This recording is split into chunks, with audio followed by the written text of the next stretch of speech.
గత ప్రభుత్వ హయాంలో మాకు అన్ని విషయాల్లో అన్యాయం జరిగింది. జీతభత్యాలు ఇవ్వకుండా ఎగ్గొట్టింది. ఈ ప్రభుత్వం రావాలని ఉద్యోగులంతా కోరుకున్నారు. పెండింగ్లో ఉన్న బకాయిలు 25,000 కోట్ల రూపాయలకు చేరుకున్నాయి.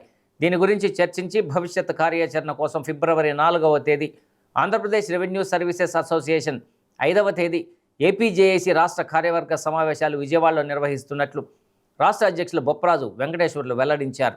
ఒంగోలు వచ్చిన ఆయన ఏపీఆర్ఎస్ఏ భవన్లో ఏర్పాటు చేసిన మీడియా సమావేశంలో మాట్లాడారు. గత ప్రభుత్వం రివర్స్ పీఆర్సీతో ఉద్యోగులను ఎంతో ఇబ్బందికి గురి చేసిందని అన్నారు.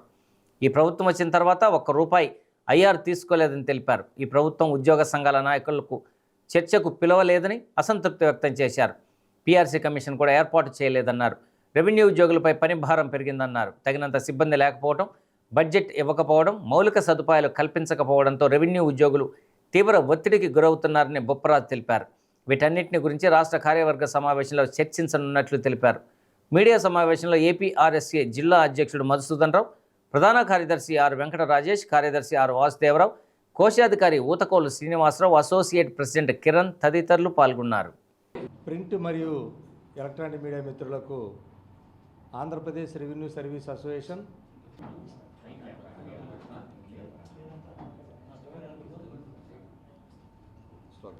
వర్ధిల్లాలి ఏపీజేఏసీ అమరావతి, వర్ధిల్లాలి ఏపీజేఏసీ అమరావతి, వర్ధిల్లాలి ఉద్యోగ ఉపాధ్యాయ పెన్షనర్ల ఐక్యత, వర్ధిల్లాలి రెవెన్యూ ఉద్యోగ బొప్పరాజు గారి నాయకత్వం, కామ్రేడ్ బొప్పరాజు గారి నాయకత్వం, ఏపీఆర్ఎస్ఏ జిందాబాద్.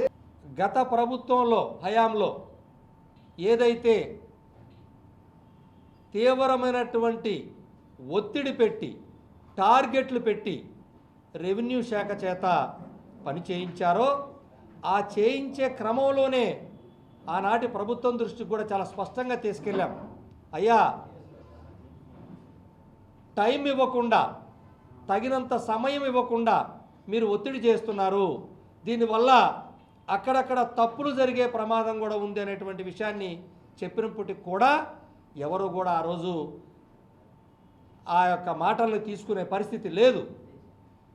దానివల్ల జరిగినటువంటి చిన్న చిన్న లోపాలు కానీ పొరపాట్లు కానీ మరలా వాటిని సరిదిద్దుకోలేక మరలా ఇప్పుడు వచ్చినటువంటి వినతుల ద్వారా మరలా కార్యక్రమం మొదలైంది. సరే, ఎంత పని ఒత్తిడైనా భరించే శక్తి, భరించే అలవాటు, ఏ శాఖ పని చేయకపోయినా ఆ శాఖ పనులు సంబంధిత జిల్లా కలెక్టర్ గారు మాకు అప్పచెప్పినట్టు చేసేదానికి మేము సిద్ధమే. కానీ దానికి సరిపడ సిబ్బంది, సరిపడ మౌలిక సదుపాయాలు, ప్రధానమైనటువంటి నిధులు ప్రభుత్వం నుంచి వస్తున్నాయా? ఇది ప్రశ్న. దీనికి సంబంధించి మాకు పడుతున్నటువంటి ఇబ్బందులు కానివ్వండి, ఒత్తిడి కానివ్వండి, లేదా ఆర్థికపరమైనటువంటి ఒత్తిడులు కానివ్వండి, ఇటు మానసిక ఒత్తిడైనా ఆర్థికపరమైన ఒత్తిడైనా వీటన్నిటిని చర్చించుకునేదానికి 4వ తారీఖున, ఫిబ్రవరి 4వ తారీఖున రాష్ట్ర కార్యవర్గ సమావేశాన్ని 26 జిల్లాల నుంచి హాజరవుతున్నారు. ఆ కార్యవర్గ సమావేశంలో తీవ్రంగా ఈ అంశాల మీద చర్చించుకున్న తర్వాత మరి ప్రభుత్వానికి మేము ఏం చెప్పదలుచుకున్నామో ఆ రోజు నిర్ణయాలు తీసుకొని ప్రభుత్వం దృష్టికి తీసుకెళ్ళదలుచుకున్నాం.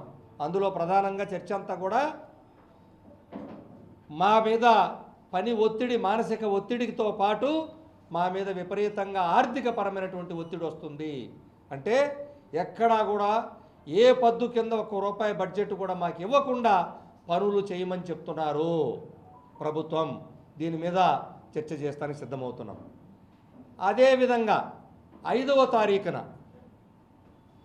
మరుసటి రోజే ఫిబ్రవరి 5వ తారీఖున ఏపీజేఏసీ అమరావతి ఆవిర్భావ దినోత్సవం, 8వ ఆవిర్భావం, అంటే 8 సంవత్సరాలు పూర్తయి 9వ సంవత్సరాలకు వస్తుంది ఏపీజేఏసీ అమరావతి ఏర్పడి. కాబట్టి ఆ రోజున ఏపీజేఏసీ అమరావతి రాష్ట్ర కార్యవర్గ సమావేశం కూడా జరుగుతుంది. 26 జిల్లాల నుంచి, అంటే 4, 5 తారీఖులో 2 రోజులు కూడా, ఒకరోజు రెవెన్యూ సర్వీస్ అసోసియేషన్ రాష్ట్ర కార్యవర్గం, 5వ తారీఖున జేఏసీ అమరావతి రాష్ట్ర కార్యవర్గం జరుగుతుంది. అమరావతి జేఏసీ కార్యవర్గంలో ఏదైతే ఏపీజేఏసీ అమరావతి జిల్లా చైర్మన్లు, ప్రధాన కార్యదర్శులతో పాటు ఉమెన్ వింగ్ ఏదైతే ప్రతిష్టాత్మకంగా తయారు చేశామో 26 జిల్లాల నాయకత్వాన్ని మహిళా విభాగం ఏపీజేఏసీ అమరావతి మహిళా విభాగం 26 జిల్లాల నాయకత్వం వాళ్ళు కూడా ఆ రోజు హాజరవుతారు. కాబట్టి ఆ 5వ తారీఖున ఉద్యోగులు ఈ రాష్ట్రంలో పనిచేస్తున్నటువంటి లక్షలాది మంది ఉద్యోగులు, ఉపాధ్యాయులు, అదేవిధంగా విశ్రాంత అంటే పెన్షనర్లు, కాంట్రాక్ట్ అవుట్సోర్సింగ్ ఉద్యోగులు సమస్యలు మీద ప్రధానంగా చర్చ చేయబోతా ఉన్నాం. ప్రభుత్వం ఒకవైపు ఉద్యోగులకు సంబంధించి 20,000 కోట్ల పైచిలుకు బకాయి ఉందని గౌరవ ముఖ్యమంత్రి గారే అసెంబ్లీ సాక్షిగా ప్రకటించినటువంటి సందర్భంలో మరి మాకు రావాల్సినటువంటి బకాయిలు అంటే చాలామంది యూట్యూబ్లో చూస్తూ ఉన్నారు, కొంతమంది ఏదో తెలుసో తెలియకో రకరకాలుగా మా సంఘాలని సంఘ నాయకుల్ని విమర్శిస్తూ మాట్లాడుతున్నారు. వాళ్ళందరికీ చెప్తున్నాను, అయ్యా మాకేదో ప్రభుత్వాలు కొత్తగా ఇచ్చేది కాదని తెలుసుకోవాలి మీరు. మా జీతభత్యాలు ఇవ్వకుండా గత ప్రభుత్వం ఎగ్గొడితే 20,000 కోట్లు అయినాయి, అది లెక్క తెలుసుకోండి. మా జీతాల్లో మాకు రావాల్సిన డబ్బులు, మేము దాచుకున్న డబ్బులు ఇవి మాకు రావాల్సింది. అదనంగా ప్రభుత్వాలు చెల్లించేవి కాదు ఇవి. మాకు కూలీ ఇచ్చే దాంట్లో మేము దాచిపెట్టుకున్న డబ్బులు మా కూలీ ప్రభుత్వం ఇవ్వకుండా ఎగ్గొట్టేవి, ఇవి కలిపితే 25,000 కోట్లు దాకా బకాయిలు ఉన్నాయి. మాకు ఇందులో ప్రధానంగా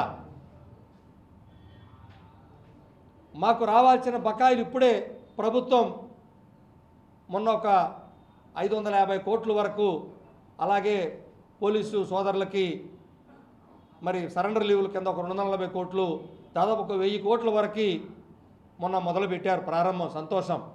అయితే ఇక్కడ బకాయిలు సంబంధించి మేము ప్రధానంగా ఎవరైతే పదవి విరమణ రిటైర్ అయ్యి ఉన్నారో వాళ్ళకి రావాల్సినటువంటి బకాయిలు మొత్తం డిఏరియర్స్ కానివ్వండి, పిఏరియర్స్ కానివ్వండి, సరెండర్ లీవులు కానివ్వండి, ఎన్కాష్మెంట్లు కానివ్వండి, ఏదైనా సరే వాళ్ళకి రావాల్సినటువంటి విషయాలన్నీ కూడా తక్షణం ఇవ్వాలని చెప్పినటువంటిది ఇప్పటికే ప్రభుత్వం దృష్టికి తీసుకెళ్ళున్నాం.